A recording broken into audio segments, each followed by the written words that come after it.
बिस्मिल्लाहिर्रहमानिर्रहीम। अस्सलाम वालेकुम डियर स्टूडेंट्स, कैसे हैं आप सब। आज हम स्टार्ट कर रहे हैं अपना lecture number 2 computer science class 9। इसमें हम अपने रिमेनिंग शॉर्ट क्वेश्चंस करेंगे और एमसीक्यूज़ जो एक्सरसाइज में हैं या चैप्टर के दरमियान से हैं वो बेटा सोल्व करके आपने स्कूल में सबमिट करवाने हैं। शॉर्ट क्वेश्चन फर्स्ट लेक्चर में डिस्कस किए थे, कुछ आज नेक्स्ट लेक्चर में डिस्कस कर रहे हैं। आज के लेक्चर का फर्स्ट शॉर्ट क्वेश्चन है हमारे पास, define flow chart. Flow chart क्या होता है, इसकी डेफिनेशन लिखनी है आपने। Flow chart is helpful to now about the step use to solve a problem. Flow chart हमें हेल्प करता है कि नंबर ऑफ स्टेप्स कितने हैं किसी भी प्रॉब्लम को सोल्व करने के लिए। Number second, a flow chart is a graphical representation of problem. Flow chart में हम ग्राफिक्स की लैंग्वेज में बात कर रहे होते हैं किसी भी प्रॉब्लम को सोल्व करने के लिए। In flow chart symbol are used for each step, और हमारे पास फ्लो चार्ट में हर स्टेप्स के अंदर सिंबल्स का होना ज़रूरी है। सेकंड शॉर्ट क्वेश्चन हम करते हैं, right down the requirements for a flow chart. एक फ्लो चार्ट जब हम बनाते हैं तो उसके लिए क्या क्या रिक्वायरमेंट्स का होना ज़रूरी है। उसमें हमारे पास 4 रिक्वायरमेंट्स हैं। Number first input, number second processing, number third decision making जिसमें हम डिसीजन कर रहे होते हैं, और नंबर लास्ट में हमारे पास आउटपुट आ रहा होता है। ये 4 स्टेप्स होते हैं जो किसी भी फ्लो चार्ट की रिक्वायरमेंट्स में हिस्सा ले रहे होते हैं। शॉर्ट क्वेश्चन नंबर 3 हमारे पास, how the efficiency of algorithm is measured. हम अपनी एल्गोरिथम की एफिशिएंसी कारकर्दगी अगर हम मेजर करना चाहते हैं तो उसके नंबर ऑफ स्टेप्स कितने हैं या कितनी फॉर्म्स में हमारे पास कंप्लीट होगा। Answer, efficiency of an algorithm is measured on the basis of 2 steps. Number first, number of steps. An algorithm is considered to be more efficient if it takes less number of steps to reach the result. मतलब अगर हम अपना algorithm को efficient बनाना चाहते हैं तो उसमें हमारे पास जो फर्स्ट थिंग है वो ये होनी चाहिए कि हम जो भी अपना एल्गोरिथम डिज़ाइन कर रहे हैं उसमें नंबर ऑफ स्टेप्स जो हैं वो जितने कम होंगे उतना हमारा एल्गोरिथम एफिशिएंट होगा। Number second, space used in computer memory, यानी कि हमारा एल्गोरिथम कंप्यूटर की मेमोरी में जितनी कम स्पेस यूज़ कर रहा होगा वो भी हमारे एल्गोरिथम की एफिशिएंसी को बढ़ाएगा। ये 2 स्टेप्स होते हैं जो हिस्सा ले रहे होते हैं। Short question number next, right down the advantages of an algorithm. Advantages लिखने हैं, कितने क्या फ़ायदे होते हैं हमारे पास एक एल्गोरिथम के कंप्यूटर के अंदर, प्रोग्रामिंग के अंदर। Answer, number first, it is easy to write. Number पहला ये है कि इसको लिखना हमारे लिए यूज़र के लिए आसान होता है। Number second, technique to write an algorithm are easy to understand. Techniques to write, जो हम टेक्निक्स इस्तेमाल कर रहे होते हैं किसी भी एल्गोरिथम को लिखने के लिए, ईजी टू अंडरस्टैंड, उसको समझना भी हमारे लिए आसान होता है। Number third, algorithm are helpful to solve a large problem. अगर हमारे पास कोई बड़ी प्रॉब्लम आ गई है तो एल्गोरिथम हमारे पास उसकी हेल्प भी करता है। एल्गोरिथम आर हेल्पफुल होता है उसको सोल्व करने के लिए। तो ये हमारे पास 3 इसके एडवांटेजेस थे। Number next question number 5, write down the advantages of an algorithm. Algorithm के एडवांटेजेस लिखें। It is not easy every time to modify an existing का एल्गोरिथम, यानी कि ये हर वक्त इजी नहीं होता। अगर हमारे पास एल्गोरिथम में पहले से कोई चीज़ मौजूद है उसकी मॉडिफिकेशन करना, उसकी चेंजिंग करना हमारे पास एल्गोरिथम में इजी नहीं होता। It is not easy to show the flow from one step to there in algorithm.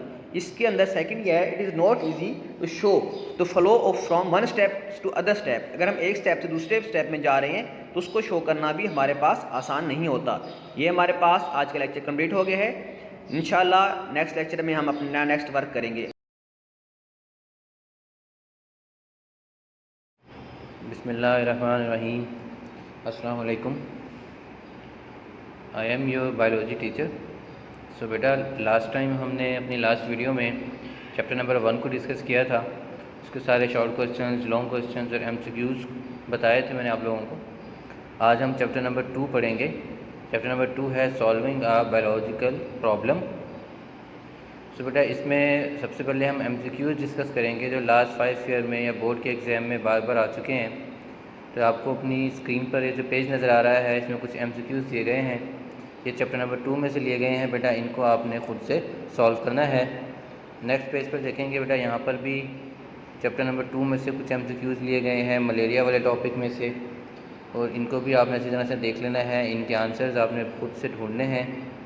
इस पेज पर भी बेटा आप देख सकते हो कि थ्योरी और लॉ वाला टॉपिक है, उसके बाद डाटा ऑर्गेनाइजेशन और डाटा एनालिसिस वाला टॉपिक है।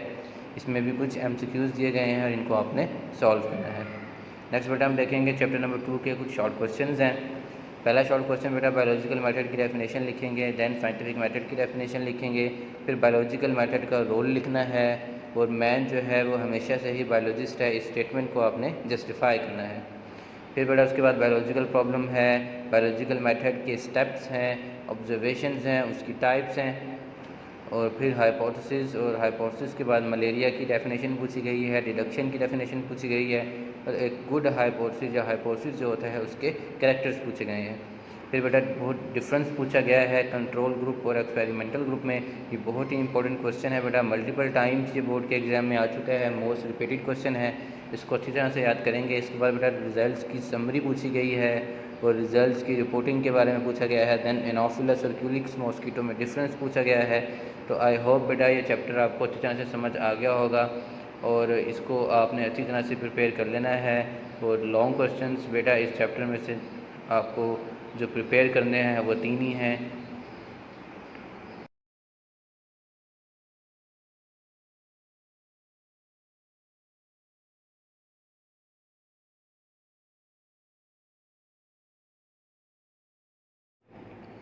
बिस्मिल्लाहिर्रहमानिर्रहीम।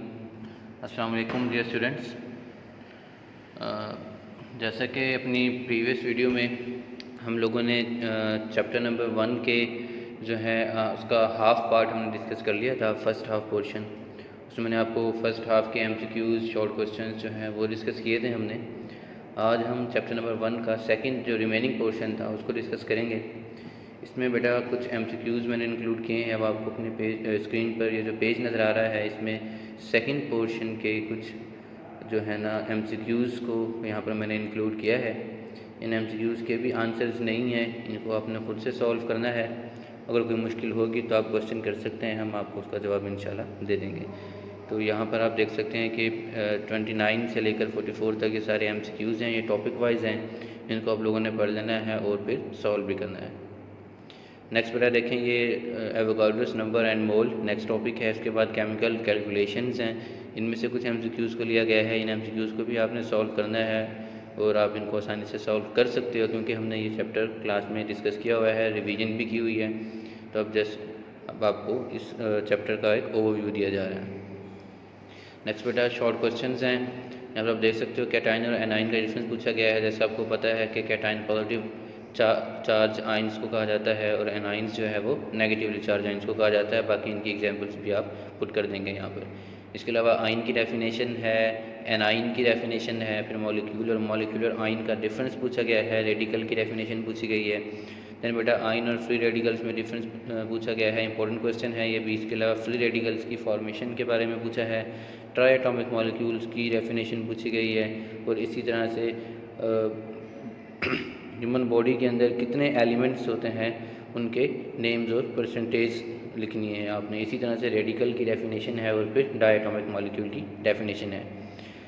देन बेटा आप देख सकते हो एवोगाड्रोस नंबर और मोल में से एवोगाड्रोस नंबर की डेफिनेशन है, फिर मोल की डेफिनेशन है, और इसी तरह से क्वांटिटेटिव डेफिनेशन दी गई है मोल की, और मैस और मोल के दरमियान जो रिलेशनशिप है उसके बारे में एक्सप्लेन किया गया है। देन बेटा आप देख सकते हो कि कार्बन के 1 ग्राम एटम के अंदर जो है उसका क्या मतलब है, what do you mean by 1 atom of carbon and 1 gram atom of carbon, इन दोनों में क्या फ़र्क है ये पूछा गया है। इसका आंसर सामने दिया गया है पेज के ऊपर, आप इसको यहाँ से रीड कर सकते हो, याद भी कर सकते हो। इसी तरह से बेटा केमिकल कैलकुलेशंस के अंदर देखें, ऑक्सीजन एटम के नंबर ऑफ़ मोल्स यहाँ पर गिवन है और इसका मास जो है वो फाइंड करना है। तो बेटा ये फार्मूला पुट करेंगे, आप देख सकते हो कि ऑक्सीजन के जो नंबर ऑफ़ एटम्स हैं उसको उसके एटॉमिक मास के साथ जो है वो मल्टीप्लाई किया गया है। तो 3 moles of oxygen atom is equal to 48 grams, क्योंकि 1 mole of oxygen atom is equal to 16 gram. तो 3 मोल्स जो होंगे उसको मल्टीप्लाई कर देंगे 16 से, तो ये आंसर हमें मिल जाएगा। इसी तरह से बेटा क्वेश्चन नंबर 55 में देख सकते हो कि 16 gram of oxygen contain 1 mole of oxygen atom. ये तो हमें पता है कि 1 मोल ऑफ ऑक्सीजन जो है वो 16 ग्राम के इक्वल होती है। इस तरह से हमने 1 एटम ऑफ ऑक्सीजन जो है उसका हमने मैथ फाइंड आउट करना है। ग्राम्स के अंदर तो बेटा हम गिवन डाटा लिख लेंगे। यहाँ पर जो ऑक्सीजन एटम है 1 मोल वो 16 ग्राम के इक्वल है, और ऑक्सीजन एटम के अंदर से एवोगाड्रोस नंबर को यहाँ पर इंक्लूड किया गया है। फिर हम इसको डिवाइड कर देंगे तो बेटा आपके पास जो है वो मैथ जो है ऑक्सीजन का इजीली कैलकुलेट हो जाएगा। इसी तरह से प्रोटॉन्स और न्यूट्रॉन्स हमने कैलकुलेट करने हैं, जबकि एटॉमिक मैथ और एटॉमिक नंबर यहाँ पर गिवन है। बेटा हमें पता है नंबर ऑफ प्रोटॉन जो होते हैं वो एटॉमिक नंबर के बराबर होते हैं, तो जी की वैल्यू 92 है। ये प्रोटॉन्स हैं। जब number of neutrons find out करने होंगे तो हम A-Z करेंगे, वैल्यू पुटअप करेंगे और इसका आंसर निकल आएगा।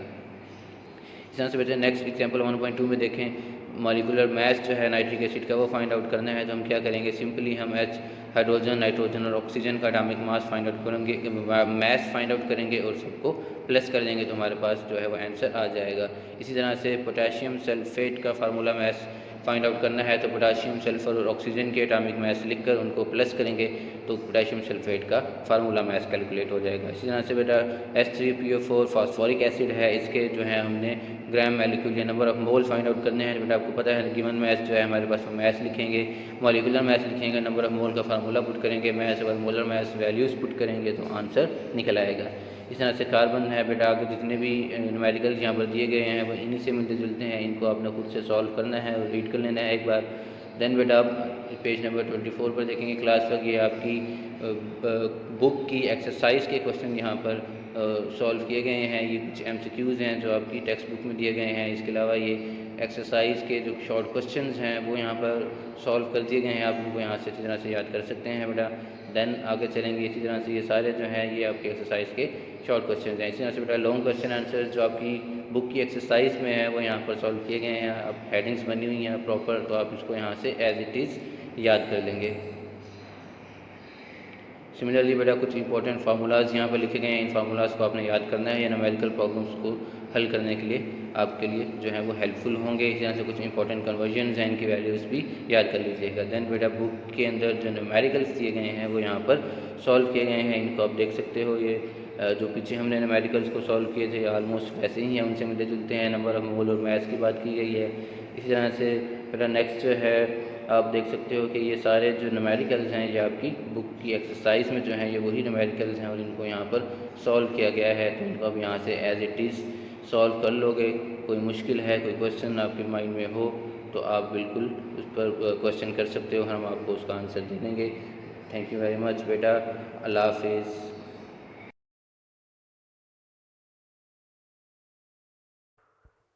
अस्सलामुअलैकुम वरहमतुल्लाहि वबरकातुहू। अज़ीज़ तलबा इकराम, उम्मीद है कि आप सब खैर वाफियत के साथ होंगे। 9th क्लास मुताला पाकिस्तान, आज के लेक्चर में हम आपको बताएंगे चैप्टर नंबर 1 के जो हाफ शॉर्ट क्वेश्चन रह गए थे उस पर डिस्कस करेंगे। आप तवज्जो के साथ बुक को खोलें और उसके बाद उन्हीं पेजेस पर आ जाएं जिन पेजेस पर मैं आपको लेकर जाऊंगा, और आप अपने शॉर्ट क्वेश्चन की निशानदेही करें और अच्छे तरीके से याद करें ताकि अल्लाह पाक आपको भरपूर कामयाबी अता फरमाए। चलें सबसे पहले पेज नंबर 10 की तरफ चलते हैं जहाँ से हमने एंड किया था। पहले लेक्चर का एंड हमने यहाँ के पर किया था कि कबीला बन मखसूम की औरत ने चोरी की तो आपसे सिफारिश की दरख्वास्त की गई, तो आपने क्या फरमाया। ये लास्ट हमारा शॉर्ट क्वेश्चन था। और अब नीचे देखेंगे तो दो कौमी नज़रिए की तारीफ़ है। ये शॉर्ट क्वेश्चन है, 2 लाइनों का है, आप अच्छे तरीके से याद करेंगे इसको। दो कौमी नज़रिए की तारीफ़ बहुत मशहूर मारूफ है, बोर्ड के अंदर पूछा जाता है। उसके बाद पेज नंबर 11 की तरफ आएंगे। बर्र सगीर में दो कौमी नज़रिए की इब्तदा कैसे हुई, मुसलमान हुक्मरान की ज़िंदगियों पर यहाँ पर रोशनी डाली गई है। मोहम्मद बिन कासिम हैं और गज़नवी दौर हुकूमत है, और इसके अलावा कुतुबुद्दीन ऐबक हैं, ज़हीरुद्दीन बाबर हैं और बहादुर शाह ज़फ़र हैं। और इनकी हुक्मरानी के अंदर किन ख़ानदानों ने आगे हुक्मरानी की, ख़ानदानों के पास हुकूमत गई, ये भी आप अच्छे तरीके से याद करेंगे। इनमें से कोई भी शॉर्ट बनने का इम्कान रखता है। उसके बाद दूसरी हेडिंग है सर सैयद अहमद खां और दो कौमी नज़रिया। इसमें 2 शॉर्ट बनते हैं। पहला शॉर्ट तो ये है कि बना उर्दू हिंदी तनाज़ा कब और कहाँ वाक़ हुआ, और दूसरा दूसरा शॉट बनता है कि उस मौके पर उर्दू हिंदी तनाज़े के मौके पर सर सैयद अहमद ख़ान ने कौम को क्या खिताब किया। तो ये भी पैराग्राफ आप अच्छे तरीके से याद करेंगे। पेज नंबर 12 की तरफ आते हैं। चौधरी रहमत अली और दो कौमी नज़रिया। यहाँ पर जो बोर्ड का शॉर्ट क्वेश्चन बनता है बेटा वो ये बनता है कि नाउ और नेवर कब और किसने शाये की। तो आप इसका जवाब देते हैं 1933 में आपने लंदन में पाकिस्तान नेशनल मूवमेंट की बुनियाद रखी। ये भी एक शॉट बन सकता है। 28 जनवरी 1933 को ये आपका शॉट है नाउ और नेवर का। उन्होंने अब या फिर कभी नहीं के उन्वान से 4 सफ़हात पर मुश्तमिल एक किताबचा जारी किया जो तहरीक पाकिस्तान के लिए मजबूत दीवार साबित हुआ। यहाँ तक आप अच्छे तरीके से इसको याद करेंगे। नीचे की तरफ देखेंगे तो हिंदुस्तान में मुसलमानों की माशी महरूमी की हेडिंग आपको नज़र आ रही है। इसमें फ़र्स्ट वाला पॉइंट जो है वो भी एक शॉर्ट क्वेश्चन है कि ईस्ट इंडिया कंपनी कब कायम हुई। अंग्रेज़ों ने ईस्ट इंडिया कंपनी 1600 में कायम की। ये मुकम्मल आपने पॉइंट जो है अच्छे तरीके से याद कर लेना है।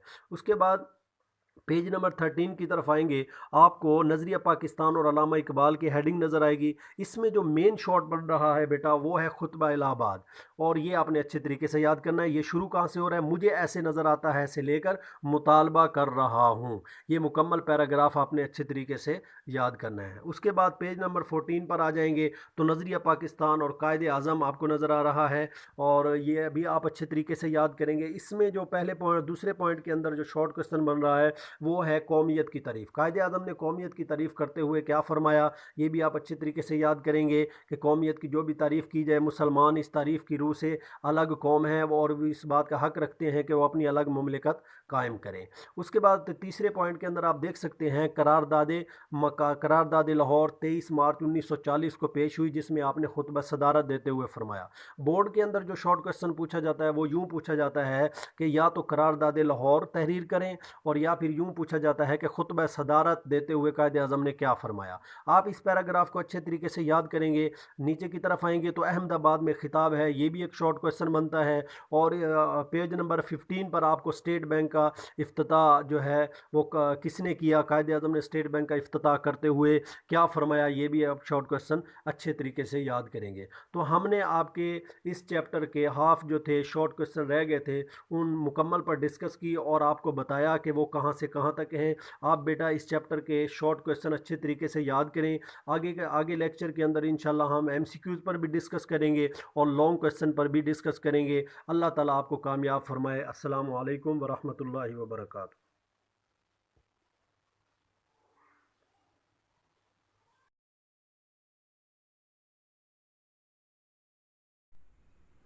बिस्मिल्लाहिर्रहमानिर्रहीम। अस्सलामु अलैकुम वरहमतुल्लाहि वबरकातुहू। अज़ीज़ तलबाए कराम, उम्मीद है आप सब खैरियत से होंगे। नहम जमात गुज़श्ता सबक हमने हिजरत नबी सल्लल्लाहु अलैहि वसल्लम का मुताला किया था। आज हम दरसी किताब उर्दू का सबक नंबर 3 जिसका उन्वान है काहिली, इसका एक पैराग्राफ हल करेंगे। तो आइए मुताला शुरू करते हैं। नहम जमात आज हम बोर्ड का सवाल नंबर 3 इक़्तिबास की तशरीह, इसका एक पैराग्राफ हल करके आपको बताएंगे ताकि आप भी बआसानी पैराग्राफ हल करने का तरीका सीख सकें। सफ़ा नंबर 16 पर मुलाहिज़ा फ़रमाएं, एक ऐसे शख्स की हालत को ख़याल करो जिसकी आमदनी उसके अखराजात को मुनासिब हो, अखराजात उसके ख़र्चे को मुनासिब हो, और उसको हासिल करने में उसको चंदा मेहनत व मुशक्क़त करनी ना पड़े, मतलब उसको ज़्यादा मेहनत व मुशक्क़त करने की ज़रूरत ना पड़े। जैसा कि हमारे हिंदुस्तान में मुल्कियों और लाखराज दारों का हाल था। लाखराज दारे वो जो टैक्स वग़ैरह नहीं देते और वो अपने दिल क़वा को बेकार डाल दें तो उसका हाल क्या होगा। आइए आप तशरीह की तरफ चलते हैं। ज़ेर तशरीह इबारत में मुसन्निफ़ कहते हैं कि एक ऐसे इंसान की हालत तसव्वुर करें जिसकी आमदनी उसके अखराजात के लिए काफ़ी हो, जबकि उसे अपने अखराजात के लिए मेहनत व मुशक्क़त नहीं करनी पड़ती। तो ऐसा शख्स आहिस्ता आहिस्ता ऐश व इशरत की तरफ माइल हो जाएगा। और उसके बाद सर सैयद ने हिंदुस्तान के उमरा, जागीरदारों और टैक्स न देने वालों की मिसाल दी है जिनकी आमदनी उनके अखराजात से ज़्यादा थी, इसलिए उन्होंने कोई मेहनत व मुशक्क़त नहीं की, ऐश परस्ती का शिकार होकर अपनी तमाम दिली क़ुव्वतों को बेकार छोड़ दिया, जिसकी वजह से वो जल्द ही ज़वाल का शिकार होकर आज़ादी जैसी अजीम नेमत से हाथ धो बैठे। इमाम गज़ाली रहमतुल्लाह अलैह का फरमान है कि ज़्यादा खुशहाली और ज़्यादा बदहाली दोनों बुराई की तरफ ले जाती हैं। अज़ीज़ तलबाए कराम, आज का हमारा सबक इख्तिताम पज़ीर हुआ। उम्मीद है कि आप लोगों को अच्छी तरह समझ आ गया होगा। अपना ख्याल रखिएगा। अल्लाह हाफिज़। अज़ीज़ तलबाए कराम, आज का हमारा सबक इख्तिताम पज़ीर हुआ।